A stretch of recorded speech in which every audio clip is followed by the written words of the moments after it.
Welcome, welcome, welcome, welcome to the pre-show banter that happens before Comic Industry Insiders Live. This week, Brian, massive show.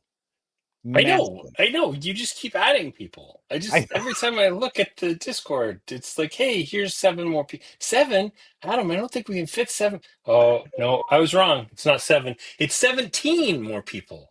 it's Yeah, gonna be it's a it's lot of gonna be people. a show. Let me tell you, we have two different surprises for guests that are gonna be on the show. We've got announcements galore. We've got news you would not expect. We have special guests that yeah. Anyway, I want to I get started with the first surprise. Yeah, Go I ahead. also What do you have a think? surprise that when we're in the show, one of the predictions that was made in our prediction show is coming true tomorrow, and we'll talk about that. That's I just funny found out about it. because we have a panel that's about another prediction that we Look made at during the us. prediction show. Look at Look at us. us. We're making this happen. All right. Not even predictions. I'm going to bring in two people. One of them has no idea why this is what's going on here. So the first of these people is somebody you all know and love. He is the editor-in-chief of Comics, the magazine. He's the editor of The Future Is, and he is a common face here in Comic Industry Insiders Live, Mr. Joseph Keating, the Eisner Award winning. Good to Joe, be back. how Thank you you doing, for buddy? having me. It's good to be here, full of surprises today. This is a I really know. exciting It's Tuesday crazy. morning, I know. I'm afternoon. so excited. Okay. All right. Now, without further ado, let's bring on our first special guest, unannounced special guest. He does not know why he's coming to the stage. Writer extraordinaire, a New York Times best-selling writer, many nominations, many prizes, many awards, Mr. Fred Van Lente. Hey How are you, guys, friend? How are you? Hey, I am cautiously optimistic, but ignorant. Okay, I want you to look I'm under looking your as chair. No, I'm kidding. There's nothing under your chair. Don't look under your chair. I feel like green slime is going to drop from my shoelace at any moment. I this might say the wrong thing. this does not feel like all of the meetings that I had in corporate when we would bring somebody into a room and there was usually an HR person present. So that's good. We got that going. We'd like to talk to you about your behavior, Fred. We've had complaints, Fred. Oh dear. No. What now? Okay, so Fred, without further ado, actually let's talk about this. So every week there's there's a final order cutoff that happens inside of our industry where the orders come in and we take a look at them, and then sometimes we all are depressed and we go hide in the closet, and then there are days like today. Joe, will you tell Fred what we learned this morning when we got in our orders for The Future Is from Recca Comics? I want to be very clear. The Future Is number 10. That's right. We're almost a year in. And Free Comic Book Day. We got both today. And Free Comic Book Day. Yes. That's true. You might have to do the Free Comic Book Day one, but I'll tell you the number 10 one. Yeah. And the number 10 one is orders increased 50% issue over issue. Nice. We are now outselling number one. Excellent. By 10%. By 10%. That's That's fantastic. amazing. I have seen this happen a handful of times in my career, including my time at a fairly large publisher. You can guess when I name the titles. I've seen it happen with Invincible. I've seen it happen with Walking Dead. And I've seen it happen with Chew, by the way, coming back, Comics the Magazine. If you haven't seen that, all new stories. That's not the point, though. Let's focus on The Future Is. But yeah, so now we're number 10. And by the way, folks, we didn't add a bunch of variant covers. No. What we did is we set a precedent. We have one main variant by a banger artist, or one main cover by a banger artist, number 2 by an interior artist, and we have a bundle. That's it. Who are also Keep it bangers. simple. Yeah, and they're all bangers. Oh, yeah. Bangers front to back. It's bangers. nonstop bangers. And I will say that we did I'm wearing a t-shirt that came from the Black Hills. Very nice. They're Paul Deadwood Wild West Hack and Fest. Yeah. We did a book that was given away at that event is going to be our Free Comic Book Day book this year for the rest of our industry. That was ordered. I'm just going to say the number because they're really open with all of this. We sold 40,000 copies of that Terrific. Free Comic Book Day book. So anyway, Fred, I'm not saying this is the next Walking Dead or Invincible or Chew, but I'm also not saying You're not saying it. I'm Exactly. just comparing sales trajectories. That's all I'm doing. I'm not making any hyperbolic claim. I'm not saying we're gonna be doing an AMC party at San Diego in a few years. I'm not saying any of that. The sales trajectory is going up. Well, that Look is And look last at that cover. interesting Look at that cover. I wanted to It's point that out adorable. actually. That's Juan Gideon, who was actually doing the interiors of the Free Comic Book Day issue. And the Free Comic Book Day issue is a done in one thing. So if you've never read the series before, you're like, I have no idea what these guys are talking about. You pick that up, and yeah, it's got but the Free Comic Book Day issue has the Paul Pope cover. Well, I will speak on behalf of Ennio and Mario, my two main collaborators, to say thank you, retailers and readers and everyone in between for supporting us, which is pretty fantastic. Thank you. Yes, I'm sure they're thrilled over at Recca as well. Yeah, they are. They are absolutely thrilled. They wanted to be here, but they have a live show of their own. Jason Blanchard, who is well, he does this thing on LinkedIn where he teaches people how to find jobs. Like it's like job hunting like a hacker. Yeah. And so if you need a job, I absolutely recommend going to LinkedIn and watching his live stream because he is it is exactly as informative as you think it's going to be. And he has helped a lot of people do it, get jobs. Yes, please. New trade paperback. Do I have that nearby? I should. I big do. stack of stuff here. Where'd it go? Oh yeah, here it is. Right there. Yeah, there we go. Look at that. Trade paperback available in shops. Please, if you're a retailer, reorder now because stock is limited at Lunar right now. We're trying to get some more inventory, but if you're gonna be reordering based on your orders for number 10, we want to make sure that you get that in. So awesome. Thank you. Well, Fred, thank you, buddy, for putting this together, for doing such an amazing job, and for allowing us to like build this really cool thing. Absolutely, it's super awesome to be a part of it. It's been fantastic, and just the response has been terrific, which is so awesome. Yep. Well, thank you. I'm actually writing a note to Blake. I apologize. I'm not going to be able to do two things at once. I think I can, but I really cannot. All right, awesome. Well, was there anything else? Did we want to? Is anybody in the back room who wanted to say hello? Actually, let's bring up Sean. Oh, is he not here anymore? Yeah, Sean, I just want to bring you to the stage because we're going to be using Sean later in the show to talk about market share. Sean from Comics Pals. I think you two just met for the first time. Any questions for Fred? I know you have a deep knowledge of all things comics. We have 6 minutes for you to ask and get a question answered. Yeah, well, Fred, first of all, it's great to meet you. It's an honor. I'm really curious what you think is the future of the comic book industry, because right now I think we're in a very interesting place where things are shifting. It feels like there's excitement and buzz around, this medium we all love. So do you feel that upward trajectory? I mean, we just talked about the success of The Future is number 10. Do you feel that upward trajectory? What do you think the future is for us in this industry? In all of my projects, yes, I can feel the upward trajectory. It's just this, we're just smashing through the ceiling. Seriously, we were having an amusing chat on the Recca group chat the other day about Jason Blanchard, our fearless leader, had discovered an article about people who the headline framed it as an anti-AI thing. I don't think it's necessarily an anti-AI thing, but people who are just kind of going digital, or going analog rather. And I wonder if that's not partly what's to explain the awesomeness of the comics industry right now, just because I think the value of things you can, hold and feel and have a physical connection to, I think is really strong right now. And as a reaction to, it's all going to be pixels and streaming and, and on your Kindle and whatever, but not necessarily so. So the future of comics is the past. That's my super erudite answer. Well, we've always been here, right? While the rest of the world was trying to, lean as hard as it could into a digital future, comic book readers have sort of said, "Hey, we're we're doing fine with our floppies and our, Right. our physical comics that are arguably way too expensive. We're loving it. And this one, $9.99, baby. that's beautiful.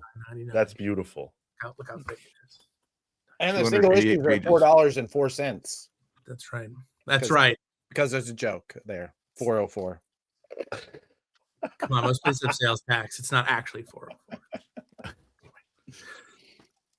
Yeah, I would say that it's really funny that we're putting together a book that describes the future as having an AR overlay, Right. augmented reality overlay of everything you see, and yet we're living in a time when, I've got all of my oldest, who's 23. All of her friends are buying, vinyl and Right. cassette tapes of all Sure. things, right? Yeah, exactly. Yeah. Yeah, it is almost like it's a good time to start a physical magazine. That's right, Gabe. It's also a better time to advertise in a physical magazine, which you should be doing by talking to Gabe Yoakum and getting into Comics the Magazine. There you go. Awesome. Well, thank you guys for jumping on. Let's see if we've got, who else do we have? Oh, you know what? We're going to be talking to somebody here in a few minutes. I'm just going to bring him out out of context. Adriano, How's it how going? do you feel about this future where physical comics are actually something that people want? It's very comforting in a way. Digital is good and all that. Like, it's nice to not have long boxes everywhere all the time, but it's nice to know that people are still collecting too. It's a good mix to have. So yeah, very, very heartening to hear that people are still happy to pick up physical comics. The Pesto Comics we're going to be talking quite a bit about Pesto here in a little bit. Is there is this the kind of the future you were betting on when you started Pesto? It was, I kind of just went in hopeful that things would work out. I didn't know, you've been hearing, oh, comics are dying for years. And I know you guys say very much the opposite, which I appreciate you guys being the positive end of that spectrum. But yeah, I figured, let's try it anyway. I'm just going to ignore what everyone's saying about, comics dying and this and that. I'm just going to go for it. And I'm glad to see that we're riding a wave that seems to be going in the other direction, which They've is been good. dying since approximately my father was like 5 years old. So Well, that's the thing, right? Like, I'm giving it now, yeah, it's been the long death, and it's ebb and flow and that. But yeah, it's hard not to hear the negative. But again, like I say, you guys are really good at pushing out the positive message and that. So very happy to hear that from you guys all the time. That it's not going anywhere. If anything, it's getting stronger. So very happy to hear that. Not sure that answers your question though. No, it really does. I mean, but I will say that we got real lucky. Brian and I did when we started this show, just as we were all on an upswing that could have been a downswing, right? Yeah. I mean, Diamond could have been the implosion that sucked everybody into this black hole, and instead, like, it became the thing that really kicked us off. So I don't know. I think it's we got real lucky, but also Brian and I are basically Pollyannas anyway. I mean, we're always assuming things are going to work out. Otherwise, why try? Yeah, right. So then I'd have to get a real job again. I can't do that. That would suck. Oh. I do not want that. Awesome. All right. Well, we have a show to do, and it is packed, so we should probably get going. Thank you guys for jumping into the pre-show banter section. And Fred, congratulations, buddy. Congrats, buddy. Congrats. You as well. Get it. Guess it means I got to go write more Future Is. See you later. Awesome. Let's light this candle.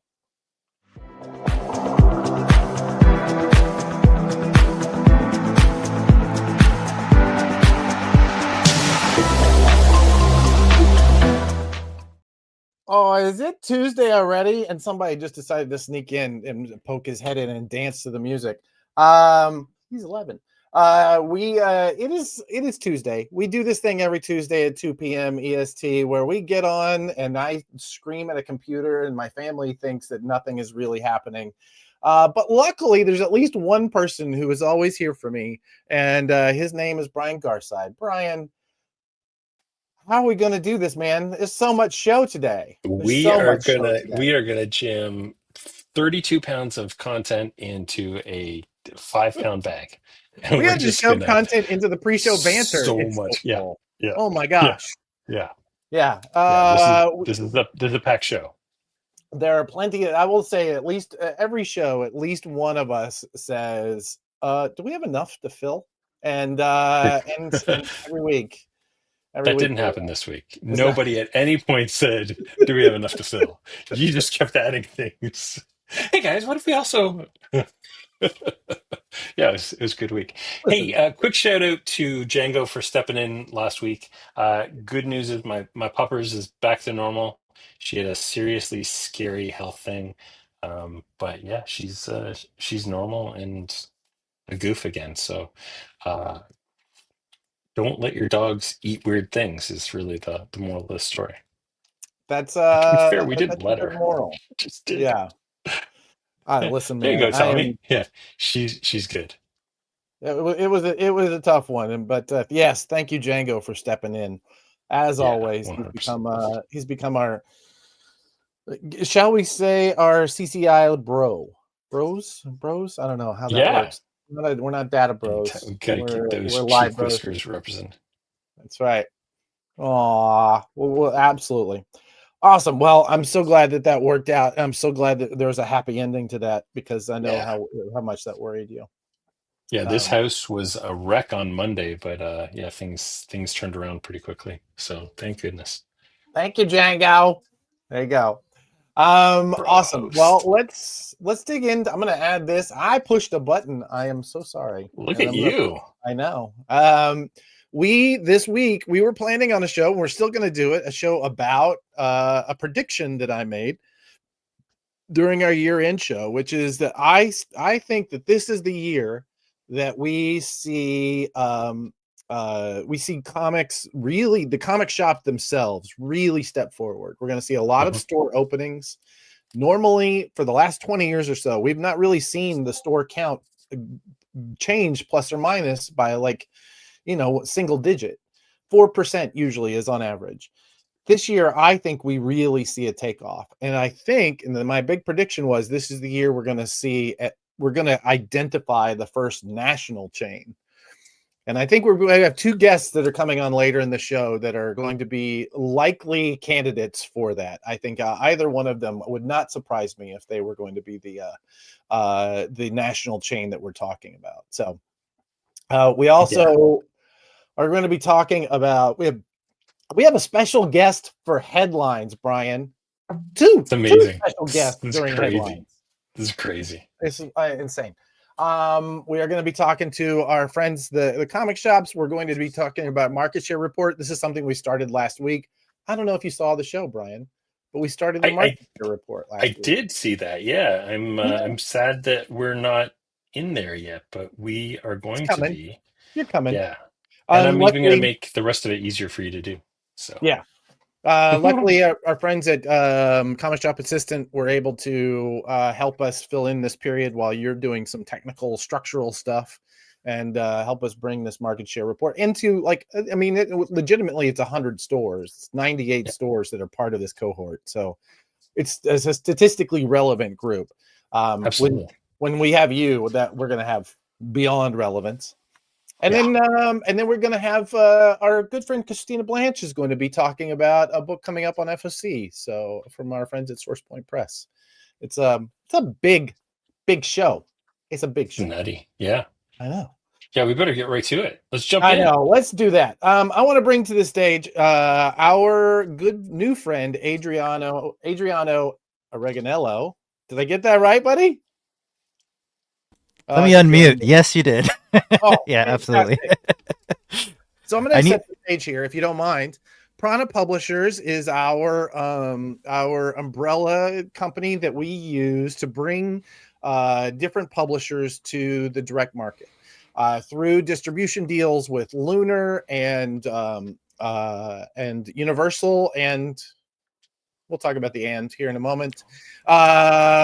We are able to allow people the access to the direct market that they did have during Diamond, but it's kind of gone away now that, kind of bandwidth has shrunk. As we began looking around, and we have people come to us with pitches for us to represent them, we always try and limit ourselves to one new publisher per month. And so, as you can imagine, Brian specifically, as you can imagine, we got a lot of applications that we have to sort through. Mm-hmm. This guy, Adriano, really just stuck out of the pack. I mean, he has been doing incredible books that he's self-publishing, writing, bringing in artists, bringing the books together, putting together an incredible package, all just for Kickstarter. He has built an entire company based solely on Kickstarter. So he's never seen the direct market, this stuff. And Adriano, I have to say how impressed we were when you did this. What brought you to making comics in the first place? Well, first I got to say thank you. That's a very nice way to start. You sold me better than I could sell myself, so I really appreciate that. That's what we're here for, buddy. I appreciate it. But yeah, no, comics has always been it's always been the thing I wanted to do. I'm a film school kid. I went to film school. I thought, I'm in Toronto, so there's a lot of like, yeah. I thought that's what I'm gonna do. Comics doesn't seem realistic. I'm gonna get into movies. Whatever, I was 18, right? So I went to film school, did that, but even when I was in film school, I was doing documentaries about comics, and we had the Silver Snail around the corner from where my school was, so I was there every Wednesday, and I was always just always trying to rope comics and that whole world into everything I was doing. So it felt like a thing that I was holding back. It's like when I am successful elsewhere, then I can jump in the comics. Eventually, I just decided, you know what, it's time. It's time to jump in with both feet. I saw a lot of this Kickstarter and crowdfunding stuff going on. I was like, that's something I could wrap my head around and I could figure out. You had a recent guest with Tyler James. He's helped out quite a bit. I'm a part of his program, and he taught me a lot about that whole world. And yeah, so I've been doing that for about 3 years now, and it's been going pretty well. So yeah, very happy with the results. But so yeah, it was a long time coming. Yeah. Let's talk some numbers. Like, what have you done in those 3 years? How many titles have you produced so far? Yeah, so we just there's a couple anthologies in there. So we're at 9 individual campaigns that we've launched on Kickstarter, with another one coming this month. And within that, we've had well over, I would say, 1,500 individual backers. There's a lot of people who repeat back, which is wonderful. We've had people who have been backing since campaign number 1 and are still backing to date. So 11 campaigns, successful campaigns. One of which, the most successful one, was 750 individual backers. I just actually last week sent all the packages out. It was about 380 packages going all over the world. So it's been pretty cool. Considering it started with a few dozen, like 2-3 dozen backers, and I'm like, this is good, I'm doing okay, to 700 plus. It's been a good good run so far, so happy to keep that going. Excellent. And what would you say, if you have one lesson for people who are just getting started in Kickstarter, what is the one that you think is the most hard one for you? Like, what was the most difficult one? It's that first step. It's accepting that your first campaign isn't going to knock people's socks off, in the sense of records being broken and all kinds of backers finding it. Like, you have to put your reps in. You have to, like I said, that first campaign, 2-3 dozen people backed it. It did well. People are still buying that first book that I made on that first campaign, but it's a long tail, right? Like, it's not, you do the first campaign, you are now independently wealthy and you can go retire on a yacht somewhere. Like, this is the first step in a very long journey. So you have to accept that, keep your goals reasonable and keep your expectations not low, but reasonable, and then build from there, right? Like, it doesn't happen overnight. And and the other thing is, it costs money. If you're not the artist, letterer, writer, printer, it's going to cost you some money, right? Kickstarter can help. in mitigating some of that. But when you start out, chances are you're putting some of your own dough in to see it through. And hopefully you can get to a stage like, again, even myself, it took me a while, but now I know that I can launch a campaign and at least pay for itself. Right. And getting there, it took, now I'm launching campaign number 12. So it took me quite a while to get to a point that I know I can launch now and recoup some of those costs. Right. So yeah, a big thing to really keep in mind. It's not something that just happens, right? Well, I will say one of the things that impressed us about what you do, and part of the reason why we feel confident that you're going to do well inside the comic shops, is how much effort and budget and time, obviously, you put into the quality of the books, not just the art itself, not just the storytelling, but also in the packaging. You've impressed us with that. So congratulations. We're really looking forward to getting your books up. Tell us about the first title, and when are we FOCing? Does I have that nearby? FOC should be, I believe, it's end of March, because we're aiming for the free comic book day week for it to be on shelves. And with the book I'm talking about, that's from Parts Unknown. So you may have seen it in that graphic that we launched when I came on. There we go. That was very quick of you guys. Fun. Yeah, right. So it's pro wrestling vampires. Just throwing it out there. That's what that is. So the whole. I Yes. wonder how Gabe found you. I found the right market, right? Yeah. So it is pretty obvious. If you want to get through Gabe Yoakum to get through the rest of us, you come with some wrestling. It's a pretty easy thing. Yeah. So pro wrestling vampires? Pro wrestling vampires. Yeah. So, and it's a story about, it's wrestling, it's all that, but it's really a story about the two guys you see at the bottom there. They're a tag team, but they're also brothers, right? And it's them kind of surviving this journey up north. They're going to some small show. They don't know anything about it. And then all hell breaks loose, literally, with the vampires left and right.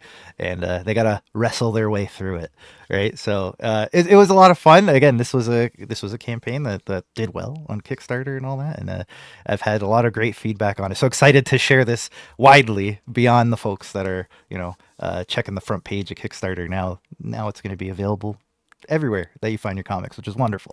Very excited for that. Well, not only is it going to be found everywhere that you find your comics, but you don't even know this next bit because we just locked this in this morning.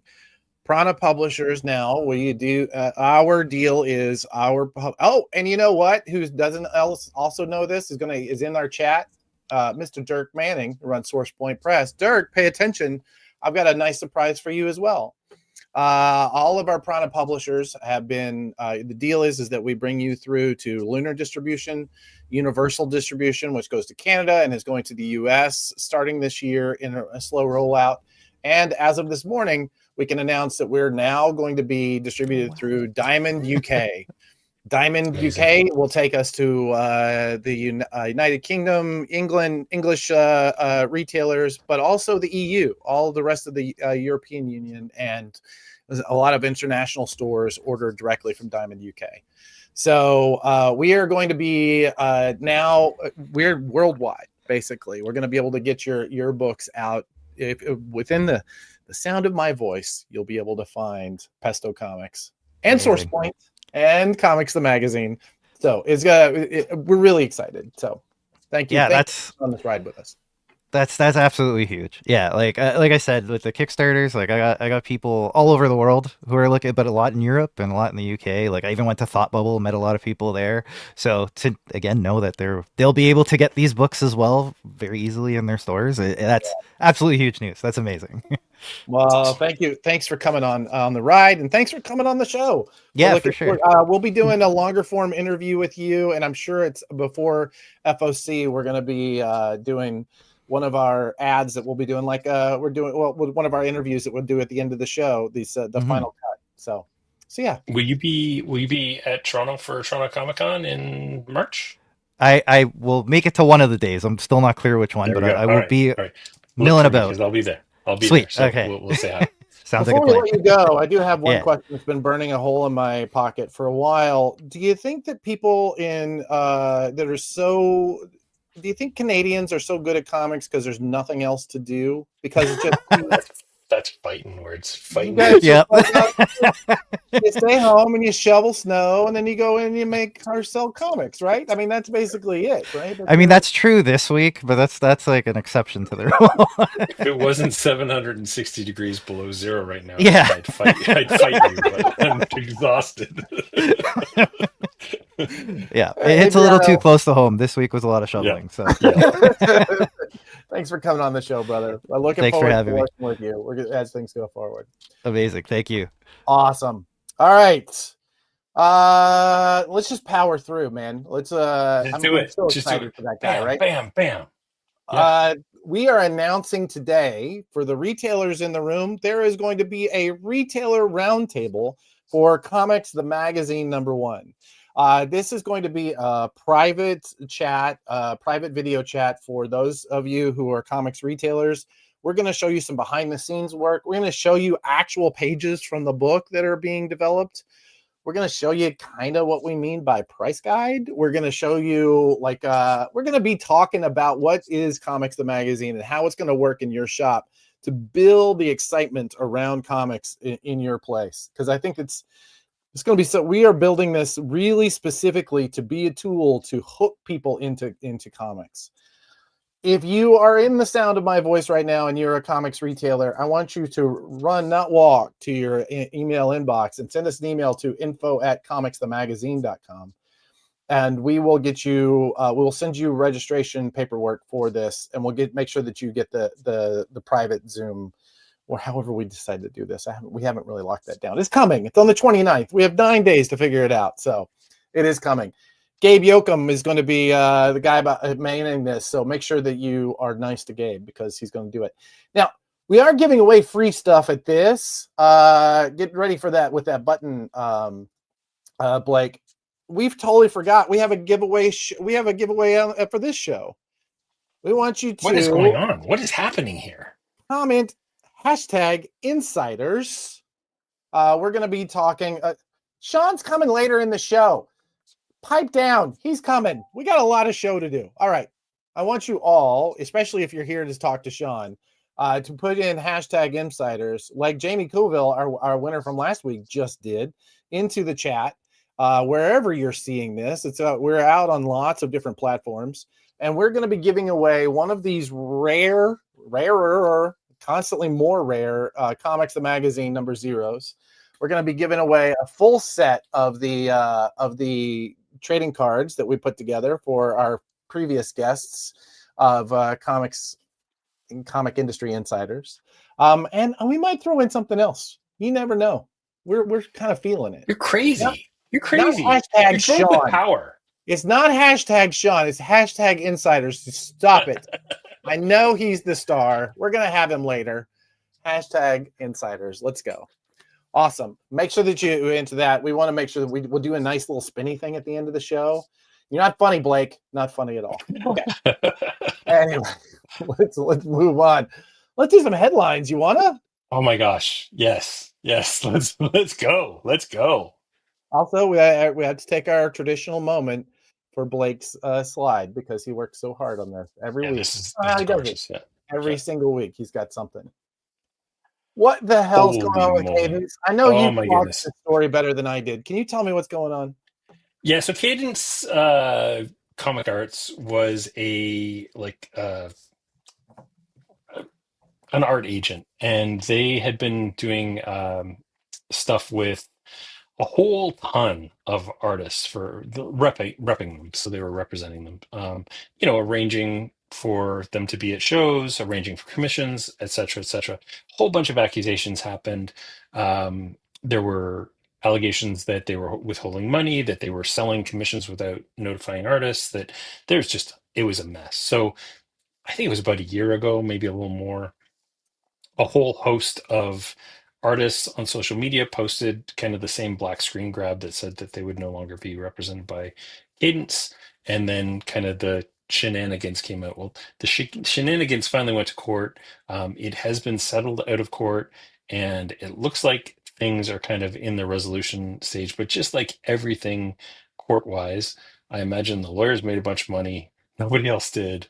But yeah, it was just kind of it was a mess. So to see some kind of resolution for it is definitely a good thing. Yeah. And hopefully this will let people move on. It's been interesting because a ton of new reps have kind of popped up in the place of Cadence, and it has gone back to kind of smaller reps again, which I think is healthier for the industry overall than having big mega reps representing people. We've seen this a couple times before where these art reps, there's so much cash, right? And Yeah. it becomes an accounting problem more than anything else.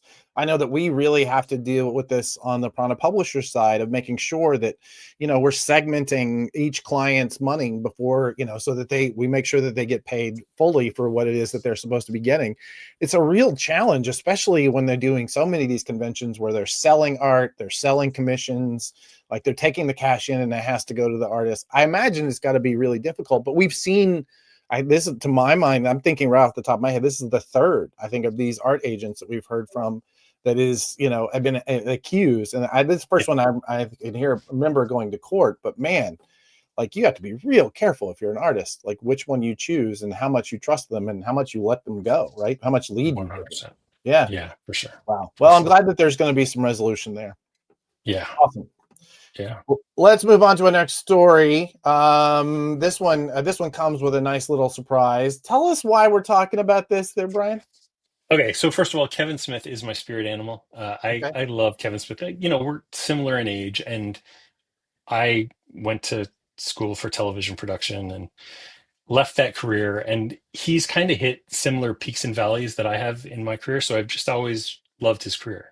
But I also think that he's written some of the most amazing comics of all time, like his Daredevil run with the Guardian Devil stuff with Joe Quesada, his Green Arrow with Phil Hester is amazing. Just, he's done some seminal work.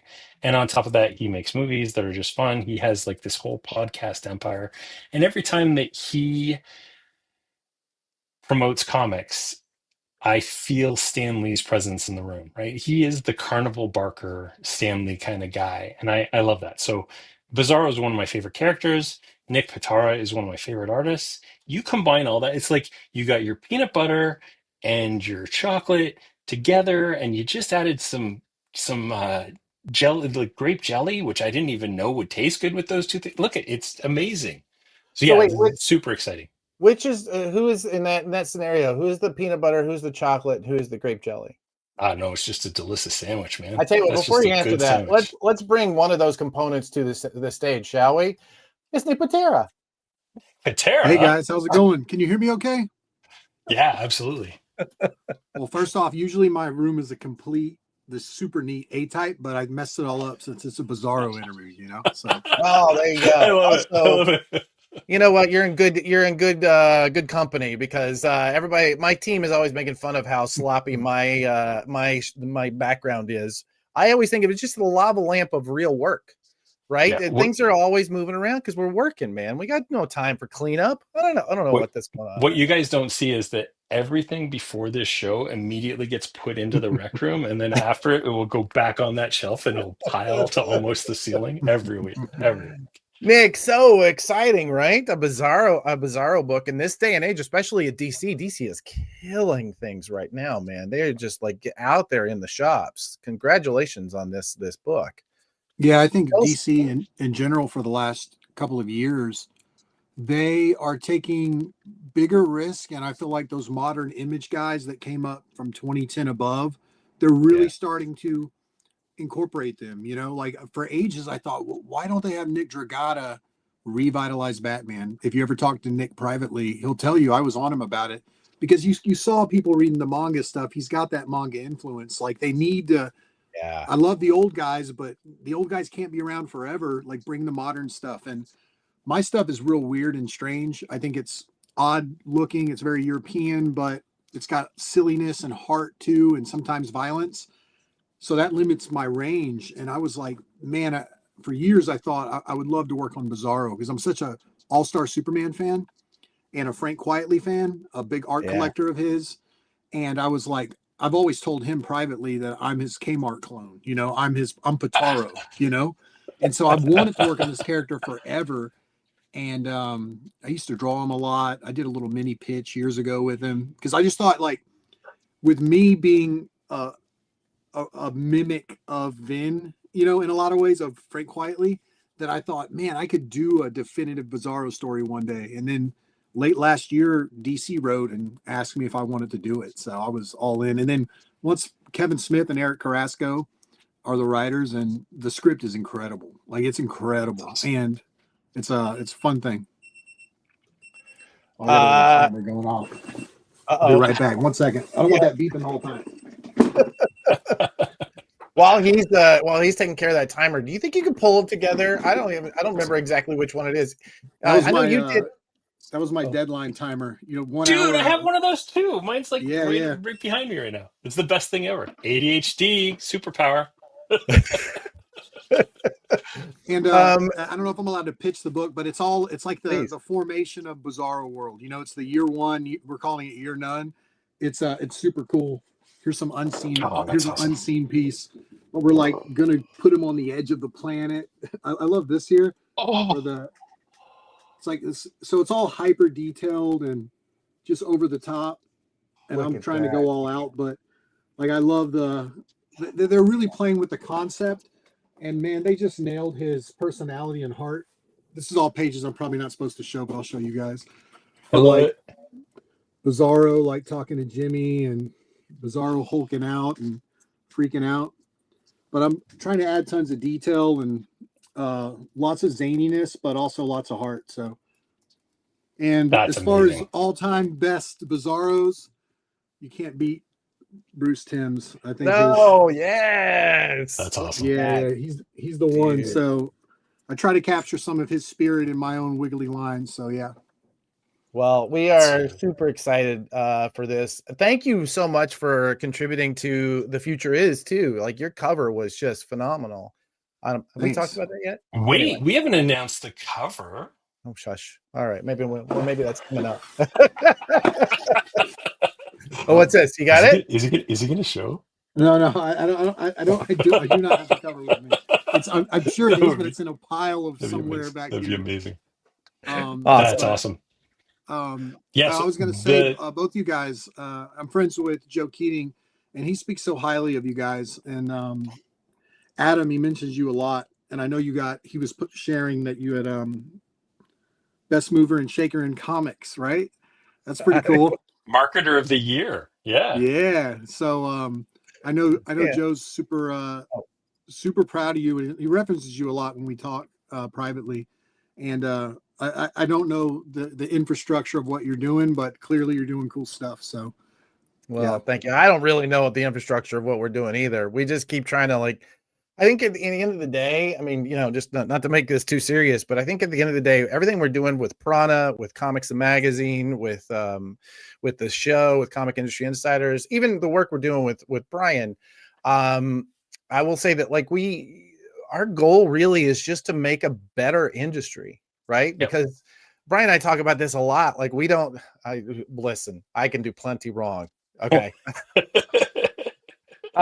But we, at the end of the day, this is the industry we rely on. This is the thing that we love the most, and we need to leave it better than we found it.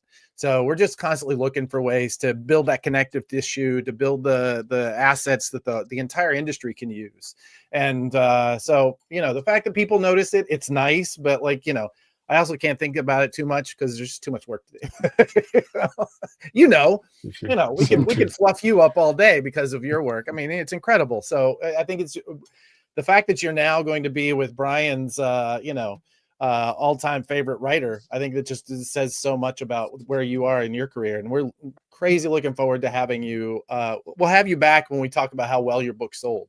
How's that? Yeah, 100%. I'm excited, and just a shout out to Kevin and Eric, the writers on the series. They've done an incredible job, and they love the character. Like, when I fell in love with them a few years back, I did a bunch of research on him. I love Of Mice and Men, Bizarro and Superman meets George and Lenny, kind of thing. And I always liked that take. I felt like it was right there and someone needed to do it. And they're doing that a little bit. It's got the heart, but it's got the zaniness, and you just tell they love the character. They love the character. And getting to see how he forms, and in a lot of ways we get the privilege of looking back on the character, and then they're like forming this. They're winking at it all, but it feels modern. Like there's some like 50s humor, but also they got cell phones, but also I don't know. There's a lot of character and a lot of thought that came into it, and I'm just really honored to have been asked to work on it. So I'm trying to go crazy and throw the detail in and make it happen. So yeah, and they're great guys and great collaborators. So That's amazing. We had a good question in the chat from our own Blake, Blake's Buzz. What should people be reading to prepare themselves, to be ready for this run? Do you have any references that you're going back to? I mean, it is a year one, but if you know, it's kind of like, I know that Kevin and Eric are huge fans of All-Star Superman like me, where Vin and Grant got to look back at the character and form something new, but felt like it fit, And this Bizarro story, I would say he's backwards Superman, right? And it's a year one, so you don't need to read anything.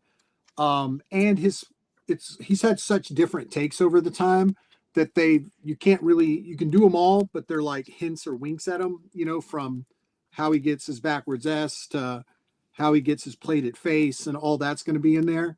But awesome. Maybe if you read 3 stories, they're going to have 3 different Bizarros in it. So ideally we're doing the definitive, indefinitive Bizarro year none story. So I would say you don't have to read any, just know he's a zany, heartfelt, toddler, temper tantrum, trying hard and failing kind of backwards god of Bizarro World. And it's epic. Cannot wait, man.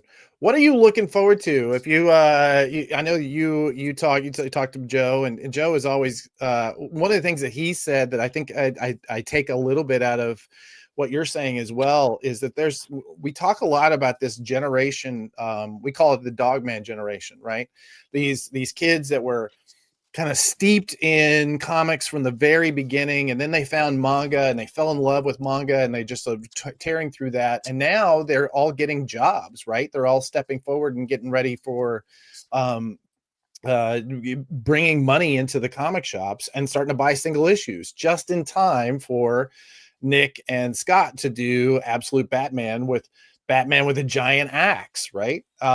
And I will say, I don't want to, maybe you have the same advice, but Joe's advice, and I think it really hammers home, and at some point we're going to have him say it on a screen, is like, if you have a title right now that is big dude with an axe, or like that kind of energy, right? That's kind of the energy you bring to your work. That's exactly what is going to transition these Dogman manga kids into Western comics.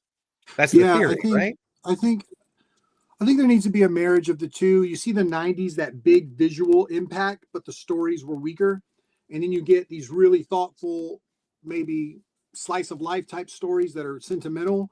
The marrying of the two is where it's at. Like my book, Axe Wielder John, this big barbarian covered in axes, he's giving you all the killing. He's giving you all the aesthetics, but there's also a lot of heart and thought in the writing. Like I worked on the story much longer than the art. I thought about it for years. And I think comics are visual at the end of the day. You need big impactful visuals for like American superhero comics. I think that's what I believe. And I think as we draw, the artist in me wants to say it's merit based. I'm going to out detail you. I'm going to out mega you, but it needs the writing needs to be there too. And I think when those touch, you're going to have your best chance at a winner in comics, things that I think, like creating a new scene. There's something really wonderful and sad about the big 2 stuff. Like I love the big 2, but once you've gone through the cycle of people have died and come back, you're just like, okay, I've done this, then you're like, okay, well, what else is there? And you start looking at stuff. And then as you're an artist, you're like, oh, I want it to do that, but it's already been done. So maybe you go do your own thing. And the big 2 are like trees to me. And if they're unstable, the the apples fall, and then you start these new pockets. And with social media, we all have our own little pockets. We have our own. I'm my own promoter now, and we have this like real great power to like do it, fail. You know, it's the new frontier. It's the Wild West. You can either fail, but I can also innovate. Marvel and DC might move slower. DC says I can't show pages. I can show pages for a year and make this thing real before it comes out. But I think now with DC strong back and Comics the Magazine, that you're creating, you see like Eric Canetti's doing sample pages to do Absolute Batman, and everyone wants to get a cover. I sit next to Nick at shows, Dragata, and everyone's coming up. And it's like the seeds are trying to come back to the tree. And I think as long as they are bringing that innovation on the big characters, because the big characters are our biggest megaphones, if they keep innovating and taking risks, the big publishers, I think we'll be in a really healthy spot. But if they don't, if they just rehash or they do weaker stuff or pay lower rates and get lower merit talent, maybe, no judgment.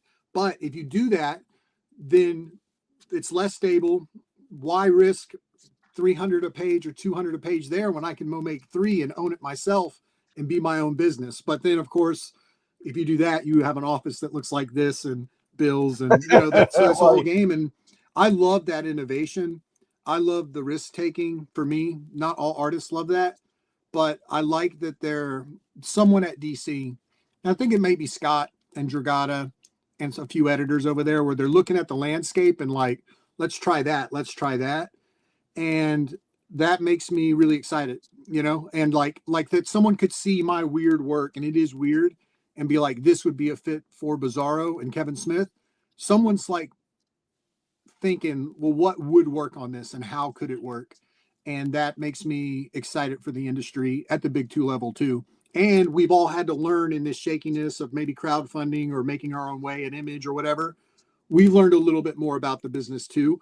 And if those can marry again, you're going to get a really healthy industry, and everyone's going to get in where they fit in. There's been oftentimes in my industry, like in my journey, why haven't I been picked? Well, I go back and look at those pages and I'm like, I wouldn't have picked me then, but when I'm finally drawing at that level, you'll get invited. Maybe there's a lag of a couple of years, but you keep doing good work and proving you can do good work, you'll make it, and you're 6 figures on Zoop, and hopefully that gets somebody's attention, right?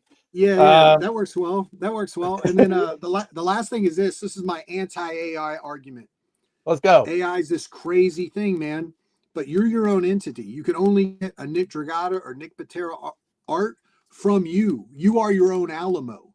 So draw the pages by hand, because you could have always copied my art JPEG and put it on your phone, but you wanted the original art. If you want it from this entity, there's this concept in economics where this guy sells oranges from Georgia and this guy sells them for Florida. Which one's better? Or peaches, right? It's about marketing. It's about brand recognition. And it's about one of one, and art is one of one, and stories one of one.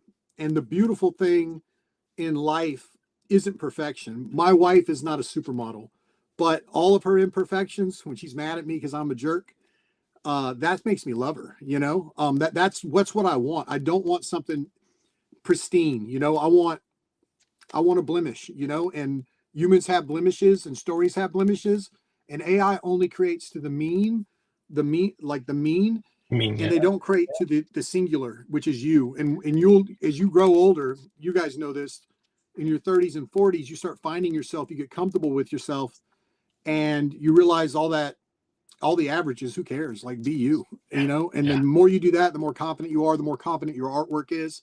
So AI doesn't scare me there. It scares me for the future of a young kid being like, I can't beat this computer.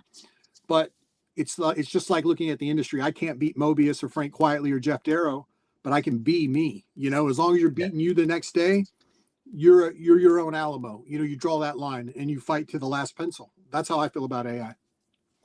Not that you guys asked. No, That's dude, amazing. are you That's kidding? amazing. It's hard to get a word in edgewise with the two of us. You were spitting fire here, my friend. Let's go. Absolutely. We have a special guest who's going to be talking about market share here in a minute. I want to bring him to the screen real quick. If you want to bring him up, Sean from the Comics Pals. I don't know if you know the Comics Pals, but they're an incredible channel, an incredible community of comics people. They absolutely love our industry, and we're bringing Sean in to talk about market share. It occurred to me we have a rare opportunity to let him ask a question here.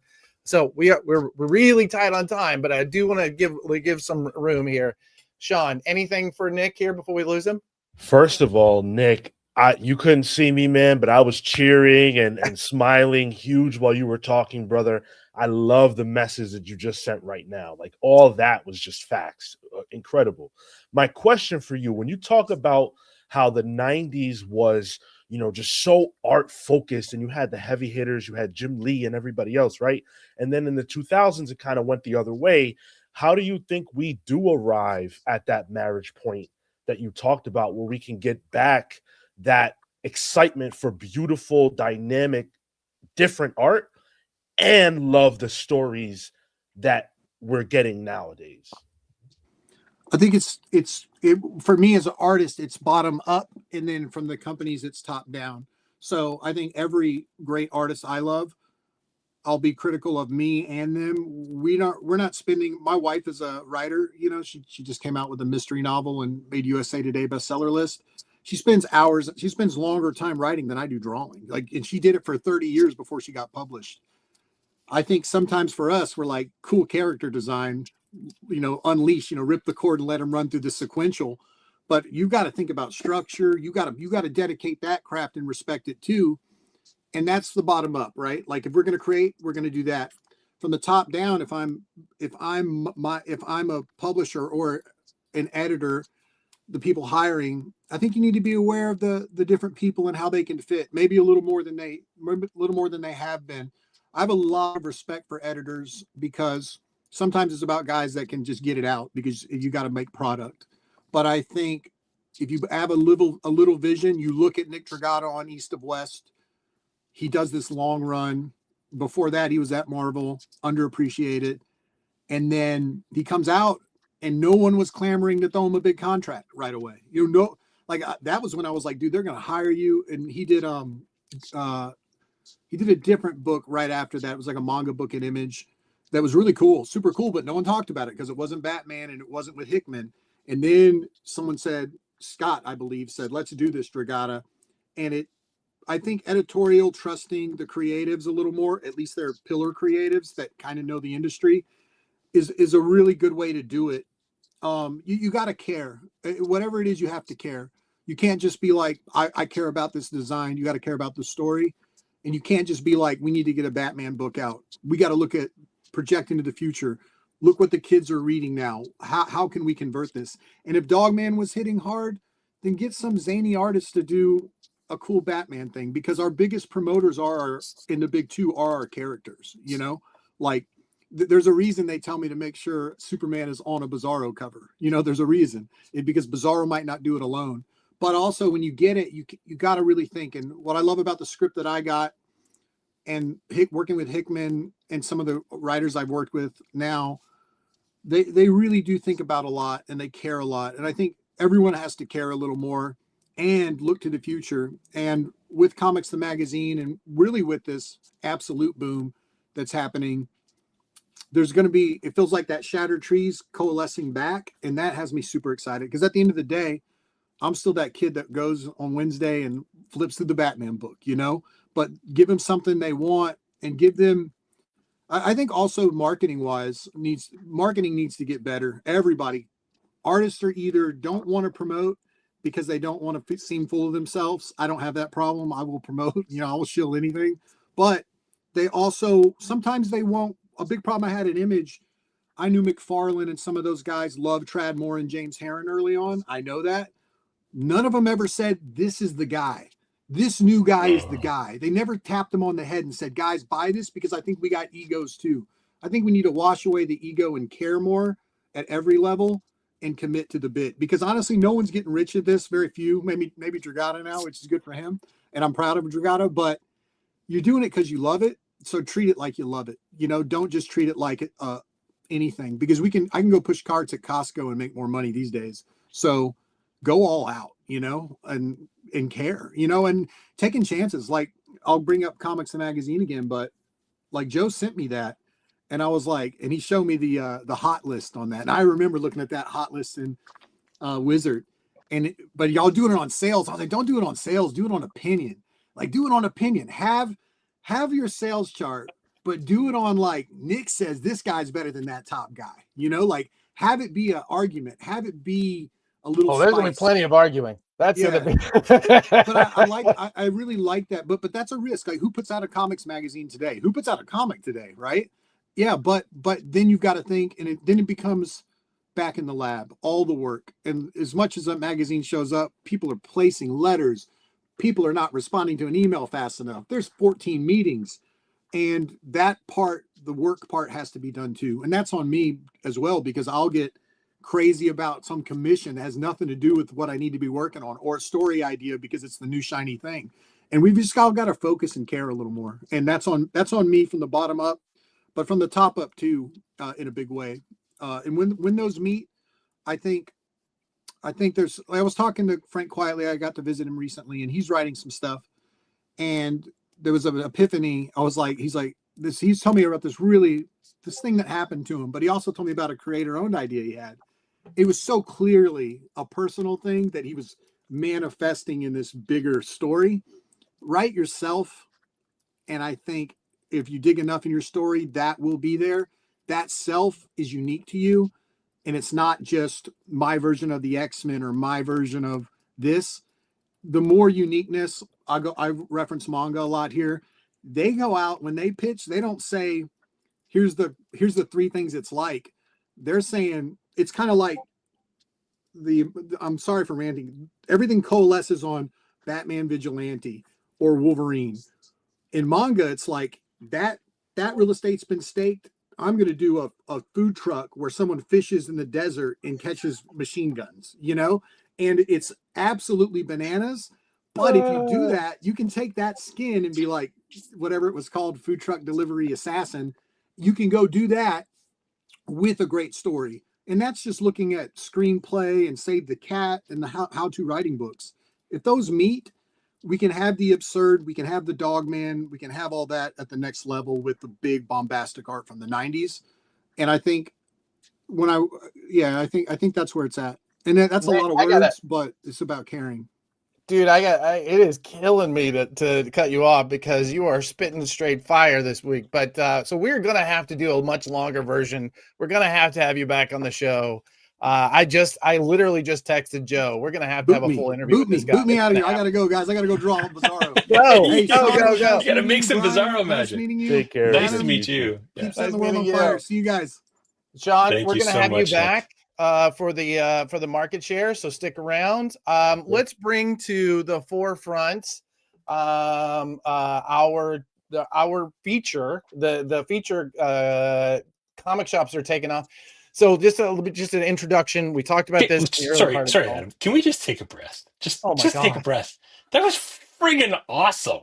I know. It's the best. Like this, yeah. Thank you so much, Nick. That was incredible. You know what? We talked about Joe a lot. Gabe Yoakum talks about when Joe starts talking about comics, Gabe gets so fired up he wants to run through a wall. Yeah. I'm ready to leave like an Adam-shaped hole in the wall right here. I'm ready to go. Gotta dial you down just a moment. Just take a breath. That was incredible. So thank you so much, Nick. Thank you. I can't wait to have you back and talk more. If you haven't already, go pre-order for Bizarro. Bizarro. That is not out yet, Adam. It doesn't come out until this Friday. Oh my God, the data's not even out. All right, after this Friday, you got to go and go to your local comic shop and tell them you want the Bizarro book with Kevin Smith and Nick Patera because, God damn. All right, was awesome. Yeah. Let's do this. Earlier this year, we did, or actually at the end of the year last year, we did a prediction show where we talked about the year before and we talked about what we were expecting to come up. in that show, I said that this is the year that we're going to start seeing not just 4% year over year for increases in comic shop count, the store counts, but we're actually going to see a dramatic increase in the number of comic shops as we see this Dogman generation come into shops, as we see the Absolute line and this book now, Bizarro, is going to have its own chapter in our work. As we see these things, people are going to start coming into the shops. We're going to see these shops really taking over. I've made the prediction that not only are we going to see the increase, but we're going to see our first national chain really step forward and begin to stake a claim to the territory of our U.S. Market and beyond. And I will say we have been blessed with two of the people I think are probably represent the two of the best candidates for these chains. One of them, actually both of them, have been on the show at different points. So let's bring them on now. Let's start with what came on our show to talk about the incredible drama that happened at Diamond at the end. He was a big part of the success at Diamond. He's been a big part of retail. One of my good friends, Chris CP Powell. Come on, buddy. Now games and comics. No of anymore, right? We're getting rid of we got rid of the of. What's your title there now? I'm Director of Texas Operations this week. Director of Texas Operations this week, he says, as though he knows. I just got new cards. Awesome. Let's bring in our second guest. I have introduced him more than once as perhaps the smartest retailer I know. This was before Chris became a retailer again. From Virginia, from Maryland, from all over the East, Mr. Steve Anderson from Third Eye. I'm not clicking the button. Someone else should. There we go. What's Hello, up? my friend. How are you? Hey. I want to thank you guys so much for coming on. You're just diving in here, CP. Brian Fudge, you're on the list of smartest people I know in comics. I mean, you're on the list. Okay. We have seen incredible growth in the stores. We see an aggregate. Are you seeing the same? Are you seeing the same growth in your stores that we're seeing across the board? Has that been your experience so far? Absolutely. Yeah. Yeah, this year's off to a crazy start as early as it is. We have meetings every Monday where for all 12 stores now we go over year-to-year results, and every time I expect to hear something not as good as the week before, and we're just growing like crazy. Yeah, it's the same story here. I mean, it's awesome. It's fun. I mean, yeah. Well, you know what? I'm going to tell you right now. There as a consultant, as somebody whose job it is to see around corners, I have a short list of people I call and say, "Hey, what's coming up next?" Steve, you were the first one to tell me that. I believe at the time you said this was a content generation that's coming up. Can you talk about you at the time you were showing it as a dichotomy between the two different schools of thought of people who buy comics? Can you talk a little bit about that? Yeah, I mean, I think that there's always kind of a different type of comic buyer every generation, and there's a cycle that they age in. So it's always reflective of kind of where they were when they were first getting into comics. If the average age of a Wednesday comic buyer is 25 to 40, a little bit on the other side of that sometimes, then and that's your weekly in the store every Wednesday kind of buyer. Then whatever was kind of popping for them when they were 12, 13, 14, that's going to kind of speak to them better. So if you look at the last kind of period where we saw a good amount of new readers coming in, which was 2019, 2020, 2021, it was variant covers, it was Venom, it was Spawn. We saw a big uptick in that. Coincidentally enough, I sell other categories too, and we saw the same thing. Corn was popular again. You know what I mean? That's all kids from the late 90s. And now, and then you always have a down after. You know what I mean? Well, one generation maxes, and then they age out, and then a new generation comes in. And the new generation coming in, these are people who all grew up on Toonami, Cowboy Bebop, Why the Last Man, Chew, Invincible, Walking Dead, Ultimate Spider-Man. That's all content-heavy stuff. And it's pretty dope. I mean, I love a content heavy market. That's the best, you know, because people just want to read cool shit. That's exactly right. Yeah.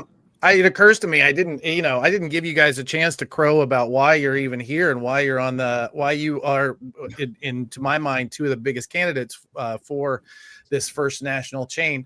Let's start with you, CP. Can you talk about Coliseum and its history and what is the footprint that it has right this second? Yeah, I have had a lot of conversations with different retailers, and whenever Phil and Ryan, the Boyles, it's a husband, it's like they're such a good team. They share the store load between marketing and operations and vision that they share. And so we have 10 stores in Florida, based in Orlando, but stretching north and south from there.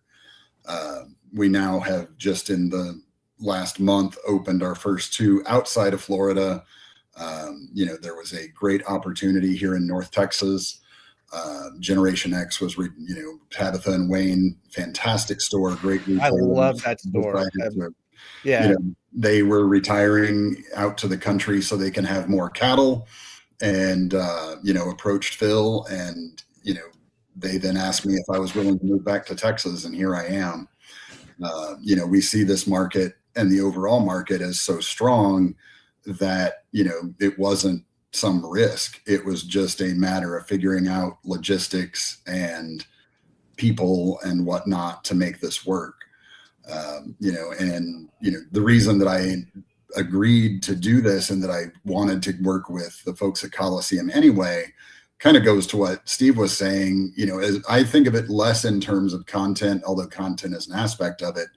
It's an experience generation, because we can see things like the Netflix house or all of these different kind of event places popping up in malls instead of shopping.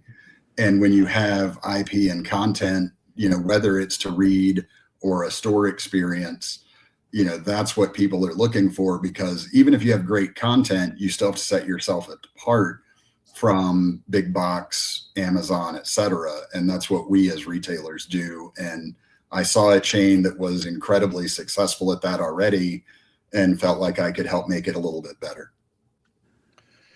Steve, I know we have a long form interview with you. In fact, you are one of our trading cards. Look at that right there. I'm gonna get that glare off of you. That's me like 50 pounds ago.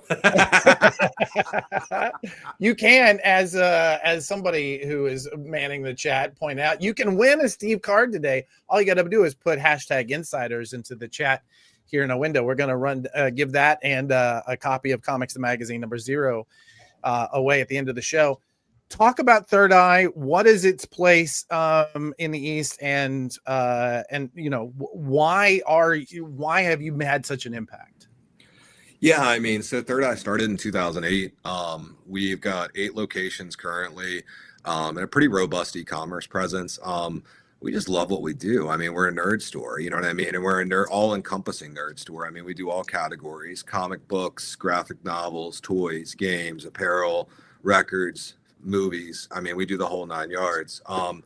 It just, everything kind of evolves organically. We open the first store, we do good. We open the next store, we do good. We start branching out. We open up our first pure tabletop game store, and then we branch out into, where we are now, where we have all these different categories represented in our stores. And for us, I mean, it's really just like a natural evolution of basically looking at like, where is there a good, healthy spot that needs a great place to go buy all their favorite things? You know what I mean? Yeah. And that's kind of how it comes to be. I mean, the strength to our success is always the fact that we build a strong team, and that strong team is what enables us to be able to keep growing and keep putting Third Eyes in new places. You know what I mean?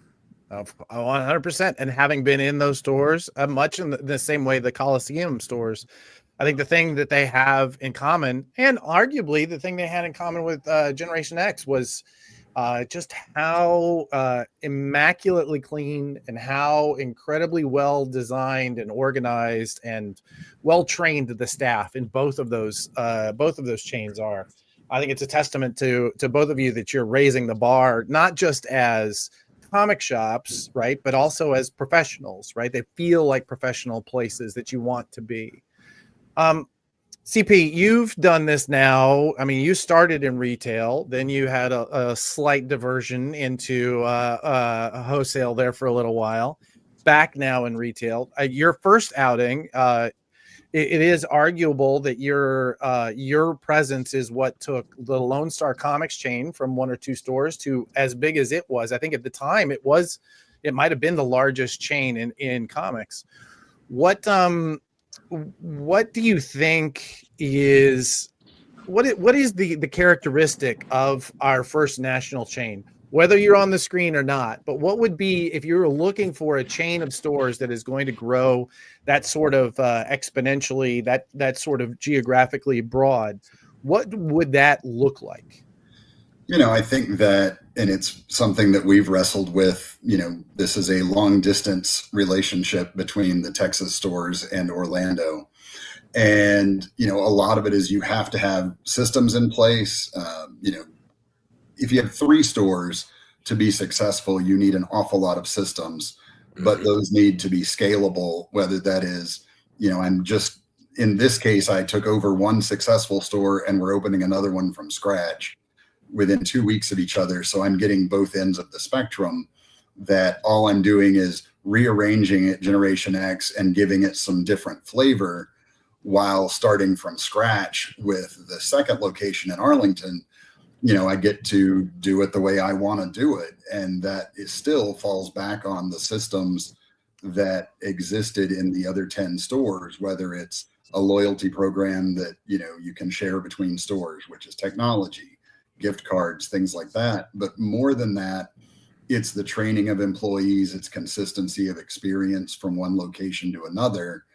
And that has to flow from the top. And, what I think the Boyles brought to this was trusting me to do this out here, because they know they can't be here all the time. And that means that you have to have owners that are willing to find the right people to work with, that they can count on, because you cannot be in every store in the country if you have them in 12 states. Yeah. So you've really got to know, our Monday meeting, we have certain beats that we hit every single week, so everybody knows what their responsibilities are and things like that. But at the end of the day, we've all gone to Coliseum College. We have successful employee training programs that they are encouraged to do, because it's tied to their, promotions and pay. And so those are all things that you can't get by without them. I couldn't have done 8 stores at Lone Star 15 years ago, except Buddy had really great systems. So, that's where it starts. But you also just can't have a corporate nerd in charge that doesn't actually care about anything past the dollars and cents. Everybody that works in the main office at Coliseum, just like Lone Star, just like at Third Eye, is passionate about what we do. I believe that. You talk about employee training, and I will say one of the things that I have loved most about my interactions with Third Eye, in fact, Torma, often in the audience, the first time I met him was he greeted me at a Third Eye, and I'm like, oh, this guy's going somewhere. But it was really, he was just trained so well. Steve, you guys run so many different kinds of stores. Can you talk just a moment? And I swear I have one more question for both of you, and then we're going to let you go, because I know you both have busy jobs. But you have talk about, like, what is the common denominator for how you build those systems that CP is talking about for all of the different kinds of retail you're building? I mean, first you find what works, right? And then you have to figure out what works that you can communicate. You know what I mean? Because what always works isn't always going to work across, Third Eye has 73 employees. So, 73 employees, scaling that out, that's going to be hard. You know what I mean? Yeah. So you identify what works, and then you beat it up, and you find out, you stress test it, and you find out basically, okay, cool, that doesn't scale. This is what we need to do differently. And it's a constant thing where you're learning. And honestly, you learn from others. I talk to Phil a lot. I think he's one of the smartest guys in comics. And I'm always talking to other retailers that I can learn from and pick up things from, because that's what helps us kind of bring those systems out. But the biggest thing that I've run into in terms of getting systems to work is making sure that they're simple, scalable, and easy to communicate. And that's and it all starts with the customer experience. Does the system support the customer experience? Yes, cool. Then we need to figure out how to make that system work. If it doesn't support the customer experience, and that system is a bad system. You know what? There's conversation that we've had about like what policies publishers should have, and I think at the end of the day, that is the real question, right? What is it serving the customer, and what is going to make that experience the best for them? I 100% agree with that. Let's talk. There's one more quick question, and then we'll let you guys go. At the end of our show, that led to this prediction, that led to this show. We asked everybody to make a what do we call it? A Yule boast, as it were, like some sort of brag, some sort of like in the coming year, I'm gonna buy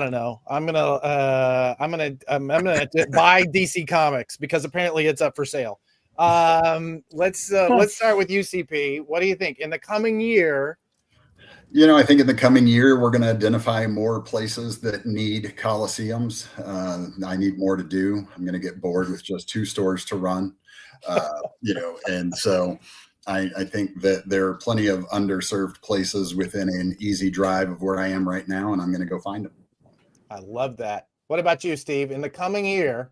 In the coming year, I'm going to have more people saying buy Third Eye or die. Let's go.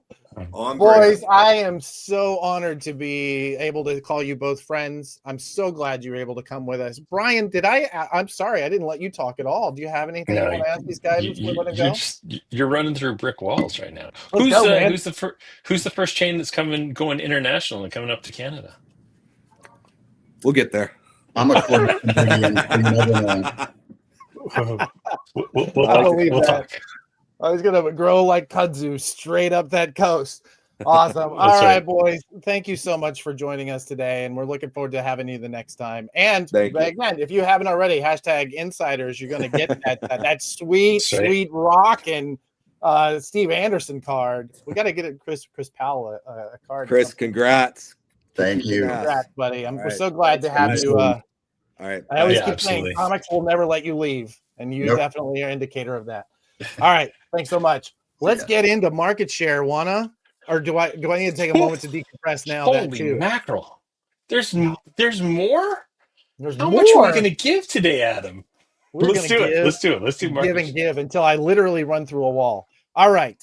We have at our fingertips the best sales data available in comics. There are other people who are trying, I can say qualitatively, quantitatively, any other tatively you want, that between Comic Shop Assistant and Managed Comics, we are now putting together the strongest system of POS sales data on the market. We've been Django has been great in filling us in while Brian here is building some systems so that we can expand this even further. We have now 98 stores that we're getting sales information from, including some of the really biggest comic shops out there. That allows us to talk about market share. It allows us to talk about what is selling in comic shops today. We brought an expert, then now our third time bringing him to the stage, Sean. By the way, Sean, I don't know why I don't know your last name. I only know you as Sean from Comics Pals. Like, it's just like, is that your last name now? Have you officially become Sean from the Comics Pals? Yes, it is a very long last name. I am part Dominican, so sometimes our families, we have those really long last names. That's what happened to me. I got you. How's the show been so far? Because you are the expert in these live shows, my friend. Oh yeah. No, this has been phenomenal. First of all, I am a huge fan of this show. I watch it as often as I can. Brian, it's great to meet you. I am so used to hearing you talk. To be able to talk to you is almost weird. But it's great to be here. I'm Sean from the Comics Pals. Thank you guys so much for having me. I am so glad that you are bringing this kind of market share information to the public. We need it desperately. Yeah, I agree. I think it's until you can start looking at data, until you can start looking at what's actually happening, the rest is just hype. right? And don't get me wrong, I love me some hype. I'm a hype man at my core, but like until you can really start learning what works and what doesn't work, we're never going to grow as rapidly as we can. So this is one of those tools we talked about earlier about needing it. Here's look at this. Look at this. The pals have gotten me so much more interested in the background goings on and sales of comic shop health. Come on, man. You're doing the work. You are doing the work. Thank you for being here. I can't believe it. Yes, exactly. Django is helping us. You can't manage what you don't measure. It's a great point. Or put another way, what is measured matters. And what isn't measured doesn't matter, right? Oh. All right.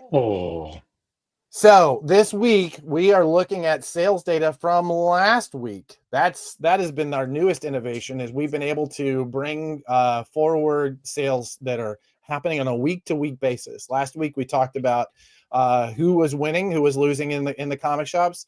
This week, we're going to do that again, but because we have Sean here, we're going to do some call outs and talk about specific books on the top 400.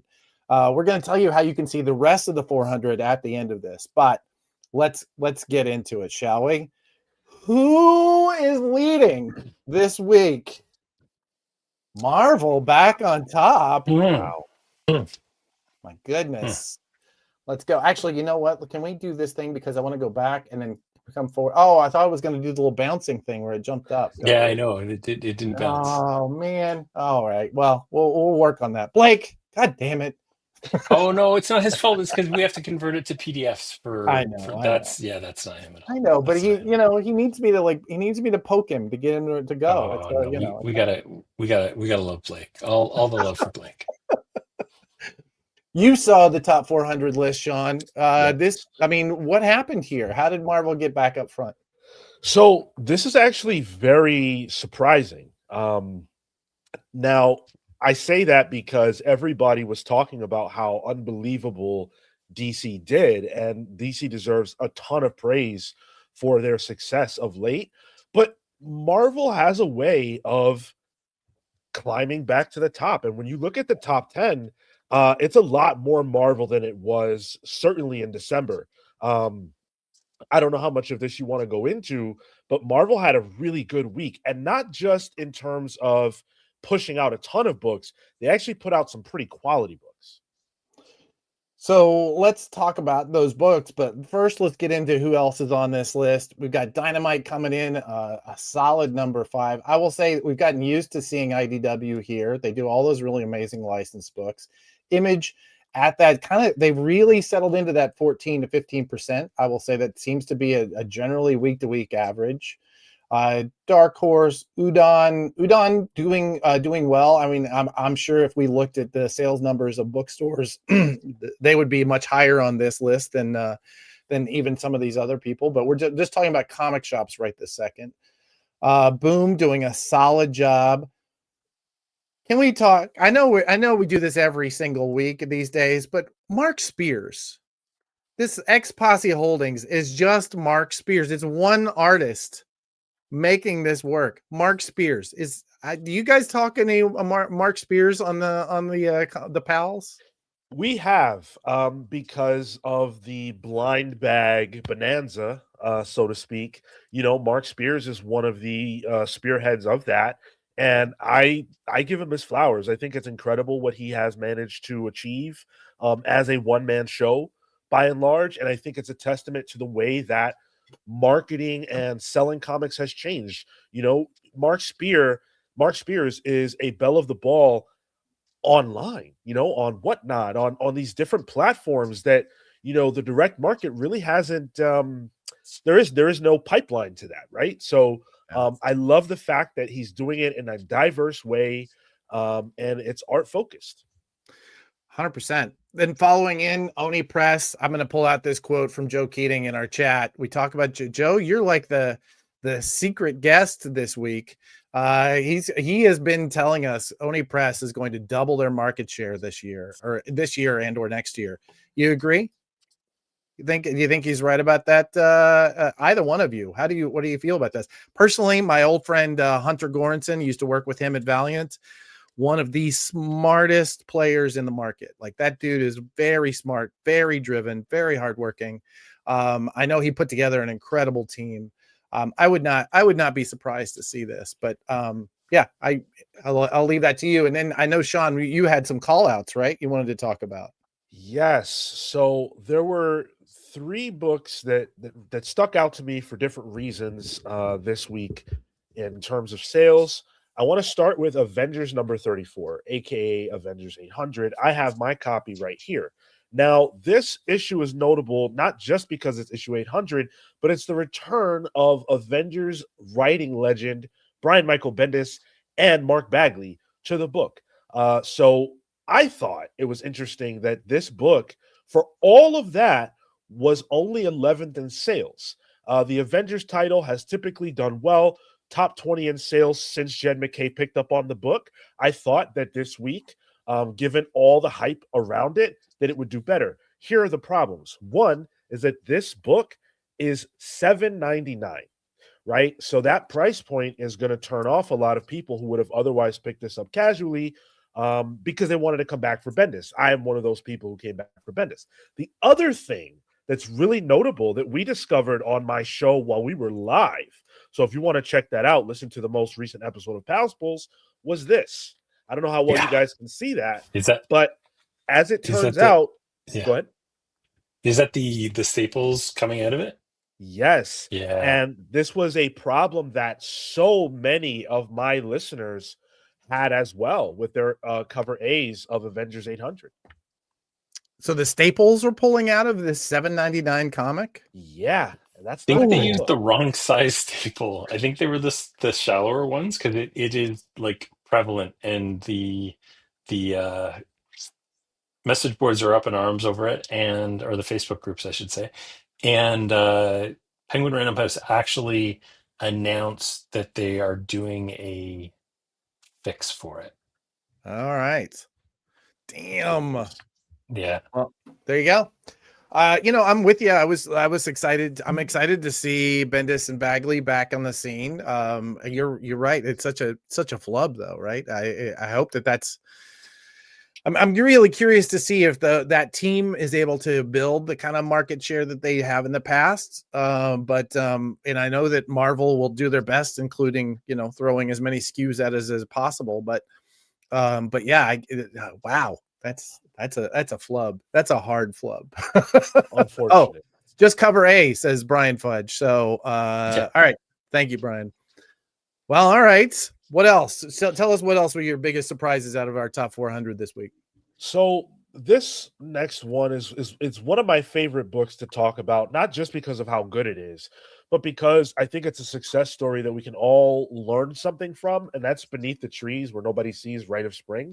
This is issue 5, and it placed number 20th in sales.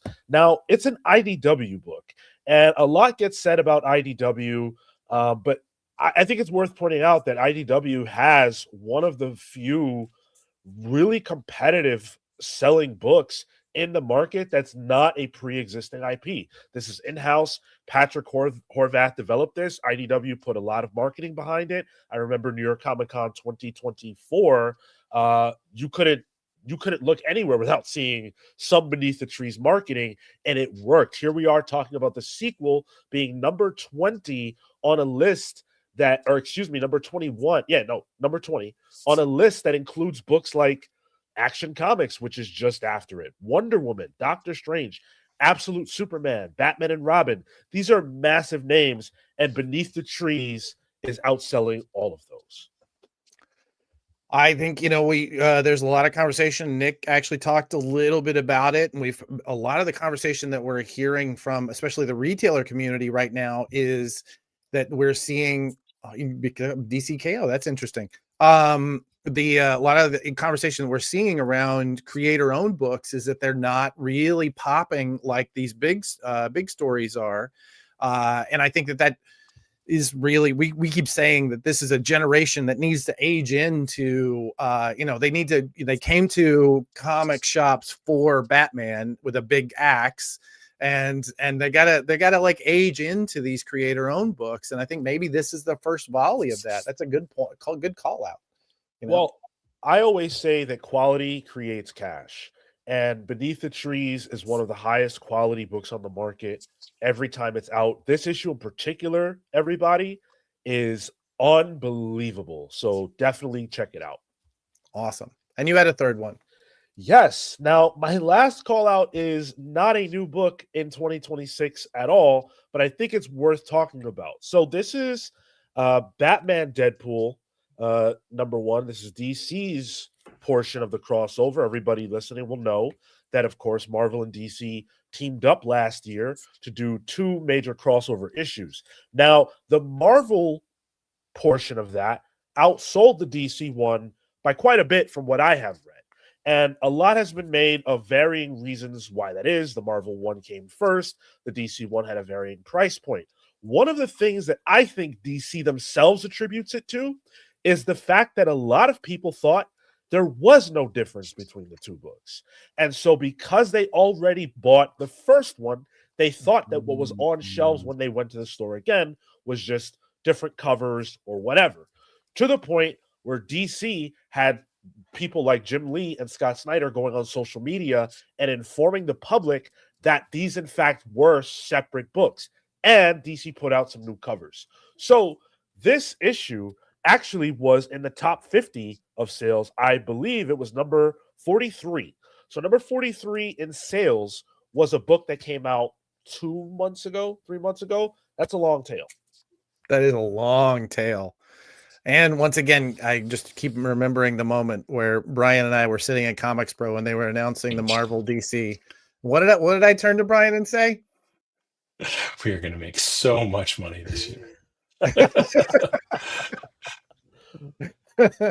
And again, our businesses are really really dependent on the comic shops doing well, and this was an obvious indicator that they're going to start doing well. So when we see these kinds of things. I have a hot take on this, and I'm gonna go even a little further than your hot take. Let's go. That is the front cover of both books. Oh, I'm not sharing it. There it is. Oh, okay. There it is. There Front cover of both books. If you're just a dude walking into a store, you tell me how you know that those are two different books. I mean, the coloring is the same. Right? Like everything about that was the same. And when we actually got it, I honestly thought as a retailer, oh, this must be the second. Wait, no, this is the DC version. Like it literally, why is this in my Lunar order and not in my PRH order? That's what I thought. Do you two I can only imagine what the politics of something like this is between these two major companies that are competitors.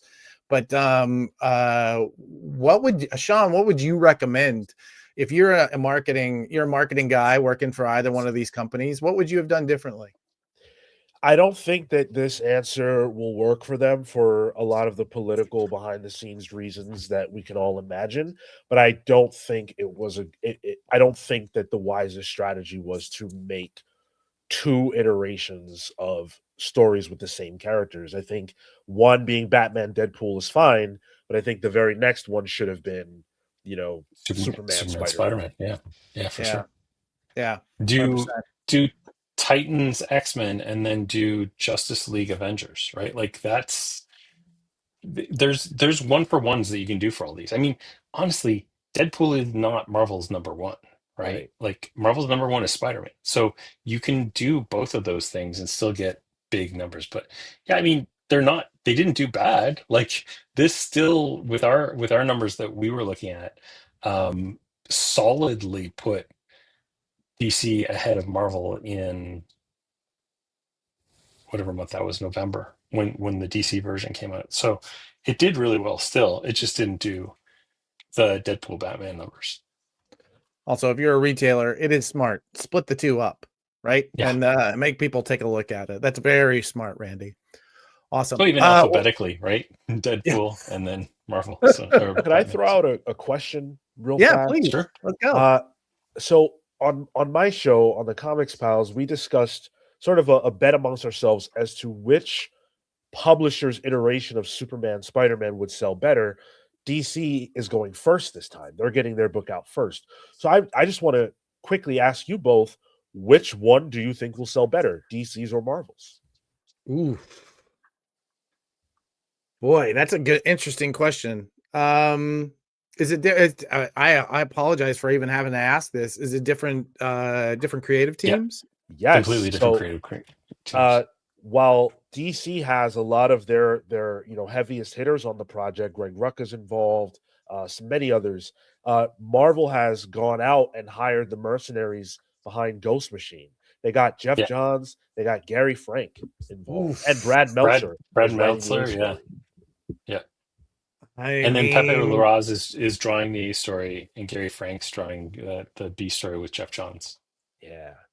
I'm probably going to give that one to Marvel, but I will say that you do call out that the DC book ended up with a long tail, right? So I'm going to say the winner of that is the retailers who are going to sell a shit ton of books is my real answer, because they're going to sell both. Like and then they maybe hopefully they've learned a lesson. If the publishers haven't learned that they need to distinguish between the two, the retailers are going to have learned that, Brian is not going to make that, mistake again when he opens the Lunar box, right? Sure. He's going to be ready for that. So, I think in the end, the winner of that is the fans and the retailers. But I think I'm probably going to give the edge to Marvel. I think that sounds like a killer lineup. So, yeah. Well, this was your first time, Sean. Oh, I'm sorry, Brian. Go ahead. I was just gonna say the DC one is Mark Waid and I think it's Jorge Jimenez. So damn it, it's a pretty good. And then you've got Tom King, Matt Fraction, Sean Gordon Murphy, Gail Simone. Like it's also a murderer's row. So that's a tight race, man. I don't know. Everybody's putting out their best foot forward here. That one's gonna be a photo finish. We're gonna be dissecting that one for a little bit. Yeah, I agree.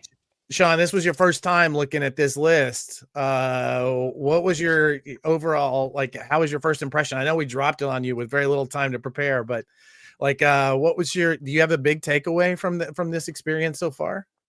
So first of all, I really, really appreciate, you guys sharing this list with me. I love stuff like this. I'm not a math nerd, but I am a nerd for sales figures in comics. I don't think that, I don't really like to make big judgments about an individual week of sales, but I do think my biggest takeaway just from this snapshot is that we're not in as clear-cut a DC is dominating Marvel situation as I think a lot of Marvel doomsayers want to project. I think that the numbers clearly show that people have an interest in what Marvel's doing right now. Ultimate Endgame still has people intrigued. You had multiple number ones from Marvel that were quality and sold very well. That's a good sign for a company that has several major things on the docket for the coming weeks and months that all look very impressive. I'm going to use this as an opportunity to tease the fact that I recently interviewed the Comics Pals, and we dug deep, and you actually gave I will say a very succinct and very adept exploration of what Marvel needs to do in order to take that number one spot back. And I'm just going to leave that tease there. You should watch the upcoming episode of Comic Industry Insiders where we do a deep dive with the Comics Pals. Sean, thanks so much for doing this. I will tell the rest of you, if you subscribe to the Piranha Bullet, it is a weekly email newsletter that we send out. It goes to a really heavy hitter list of comics insiders, people in publishing, people in retail. We've been so lucky that people have subscribed to this. We do our best to give you a rundown of all of the major stories that you're going to be talking about that are going to affect your business or career in comics. And now this week, this is our second week doing it. We're going to be sending out the top 400 that from actual comic shop sales. This is not pre-orders. This is not our fan confidence rating. We're still doing some of that. But this is what's actually selling in stores from the previous week. So make sure you go right now to piranhadm.com, sign up for the newsletter. We're going to be doing this every week until, people stop caring, I guess. I don't know. Maybe never. We may never stop doing this. I don't know. And Sean, awesome. thank you so much for being part of this show. This Absolutely, has been it's been a great show, and you've been an amazing part of it. So thanks for jumping on. Really do appreciate it. I appreciate you having me anytime. Honestly, this has been fantastic. Thanks for everybody watching. You guys are great. And stay here because around here, people are trying to save comics. There It's a you beautiful go. goal. Beautiful goal. Thanks, Sean. Awesome. Thank you Thank so you, much. Sean. Take Thank care, you, man. buddy. We appreciate you. Awesome, man. We still have a little bit of show left, and we're Come already at on. Come projection. on, man. I know you This have is a meeting. crazy. Well, listen, I do. That's okay. Let's go. let's get in. Finally, we do have our final cut. This is a regular feature on our show. Our direct market specialist, Keith Davidson, will bring you books that are coming up on FOC that are available if you're a fan to go and pre-order from your stores. And if you're a retailer, you're going to get the opportunity to buy this one. Place your final order. We have such a good one this week. I'm looking forward to it. I'm not even going to tease it any more than that. I'm just going to let Blake hit the button and run the video. Oh, welcome to the Final Cut, where we take a quick look at upcoming projects headed to final order cutoff. I'm your host, Keith Davidson, Prana's direct market specialist, and I'm joined this week by Christina Blanche, the author of the original graphic novel, The Damnation of Charlie Wormwood. Christina, welcome. Hi, welcome. Thank you. So let's lay the foundation for our audience. What's The Damnation of Charlie Wormwood about? I taught in prison for about 10 years, and my friend and I got a lot of stories and experiences we had and decided we were going to put it into a book. So this is about prison. It's about a teacher who teaches in prison, kind of the same as Chris and I did, but he takes a different turn than we did. And so it's like, how far will it go before somebody realizes maybe I'm bad here, and how we justify our decisions. So now it sounds like quite the harrowing tale. Where did the idea, like the actual fictional element, obviously you've given the real world element, but where did the fictional element for how it goes bad, where did that idea come from? Teaching in prison, we were asked a lot to bring things in by our students. And I would always just laugh and go, let me see. So to make like however much on a pack of cigarettes that you would tell me how to sneak them in, I could possibly lose my job, my reputation. Who knows what, this would do to the family. Yeah, I was just like going on. I was like, for $20, I think I'm going to pass, so, but it became funny. So when the program ended, Chris and I got together, we decided we wanted to write about some of our experiences. And I had been wanting to do a comic book just to get the experience of writing it. I was talking about writing comics and things I was writing, but I realized I can read about heart surgery, but I'm still not going to trust myself to do it, and I won't know what that feels like. So I have to do it and have that experience to really understand comics, and then found out that I liked it. Are there other comic titles in the marketplace, or perhaps TV shows and movies that you feel have a similar feel to The Damnation of Charlie Wormwood? By no means am I saying this is as good as this, but it's very Breaking Bad. I refrained from watching Breaking Bad. I was teaching in prison. I didn't want to think about crack. I saw every day what it did to people and all that. Or meth, excuse me. Got those mixed up. So, but it has that Breaking Bad, feel. Now, you are a comic shop retailer yourself, the owner of All Yeah Comics in Muncie, Indiana. I'd love to hear your perspective on ways retailers can get this book into the hands of the right customers. Well, I always put a tag on it that says, this was Prison Mike's favorite book of the year. So I just tell people, that it's Breaking Bad. It's all the stories in it that are told by the prisoners are real. They're ones that we got that they told us, or they wrote about it in an essay, or we cleaned some of them up. But it's a really interesting look into that. It's a teacher that he's trying to save his sick son. He needs money, Teachers don't make money. How else can you do it? Are there any last words that you'd like to share about the damnation of Charlie Wormwood? I'm really proud of it. I'm very proud of this book. I might return to it and have some more adventures. It was supposed to be a little bit longer, but we had to cut some things out to keep the artist the same. I wanted to make sure that you saw this beautiful Francesco Francavilla cover, and we have some great quotes on the back. Gail Simone, smart, scary, and utterly real. No one's first graphic novel should be this good. One of the best crime comics I've ever read. I was so excited about that. An amazing comic by an amazing writer, Tom King. Well, Christina, that's all for today. Thank you so much for joining us on The Final Cut. Thank you so much, and thank you any comics retailers for even thinking about carrying this or carrying it the first time. We appreciate it. And to those comic shops, one last reminder that The Damnation of Charlie Wormwood, published by SourcePoint Press, will be hitting stores in February. Retailers, look for it in the Prana Publisher section of your distributor catalog and on FOC this Monday. Take care.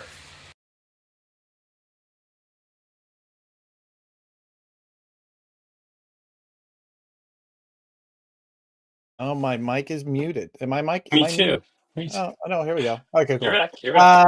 You're good. Yeah, thank you, Christy, or Dr. Christy, excuse me. I knew Christy before we were calling her Dr. Christy. She's amazing. I will tell you, people are always talking to both of us about how we do so much. She just is like, she outpaces us by 10 to 1. I don't know where she finds the energy, frankly.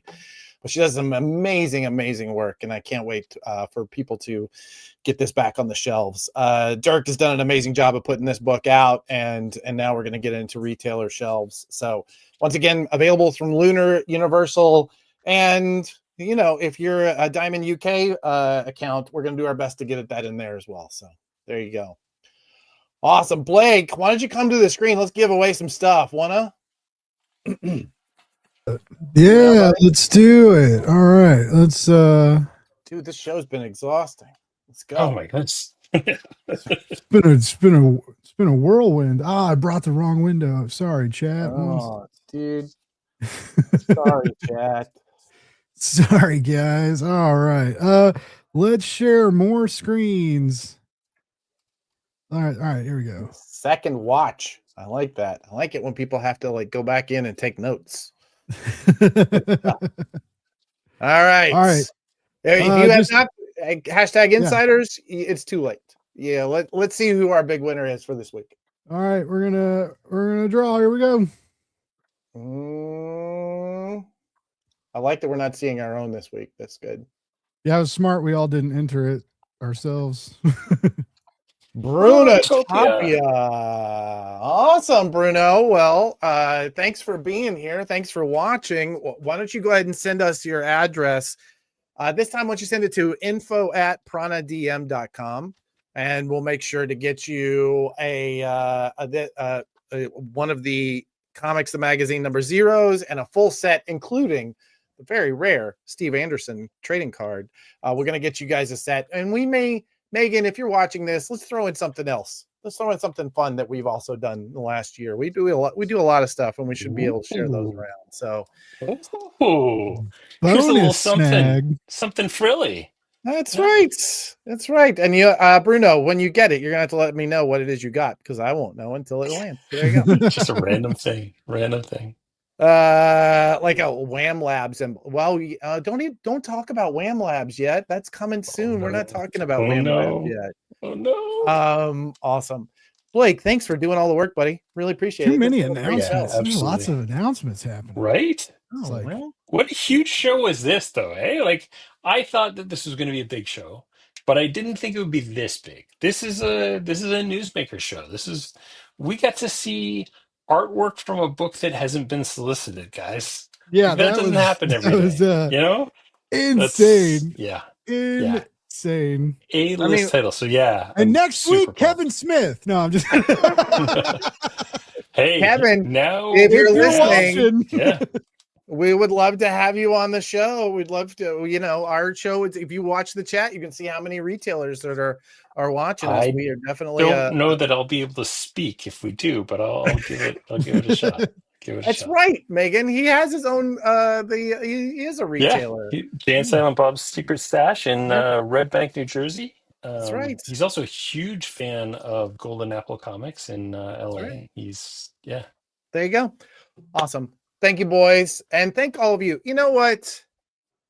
I've been thinking about this, and it's really true Wait, that if stop before you do come on. that. Before you Come do on. that, all right. we got to tease one last little thing. we damn didn't. it, One We last didn't little finish thing. the deck. We didn't finish the we deck. didn't finish the deck, and we just need to tease this. Yeah, we didn't do our CTAs, So right? next week on this show, and we will have up the link so that you can go and pre-join that show very, very soon. Next week's show is all about Comics the Magazine, and I am going to host it. I'm going to be the Adam next week and just handle the whole thing. Adam's going to sit there and be one of our guests, and we're going to talk about Comics the Magazine.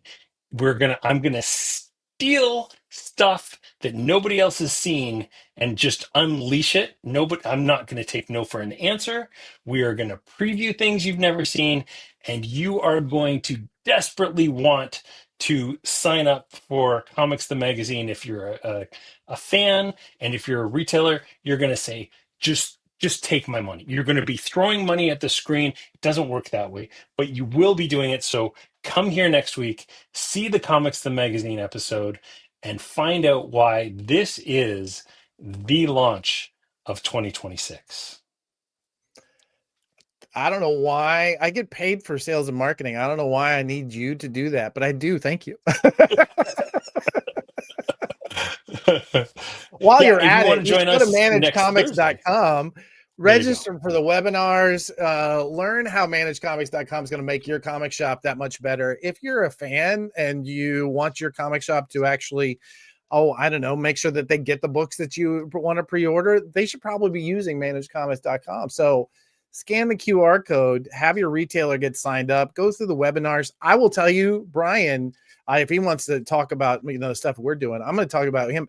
You can go to managecomics.com and just as a retailer, just take in the content. It's going to make you a stronger store, even if you don't sign up for it. He's done an incredible job of putting together assets, putting together a knowledge base that is just second to none. I will say, wholeheartedly, if I was a retailer, if Managed Comics has been around when I was a retailer, I would probably still be a retailer. It's that much. It's that strong. There you go. There you go.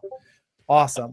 And speaking of second to none, everybody do this QR code, go to Zoop, check out Negative Burn right now. I'm not even going to talk about the creators. I want you to hit this QR code. I want you to look at the deep list of phenomenal comic book history involved in this project. And I dare you, I double dog dare you, I triple hot dog dare you to look at that list and not support this project.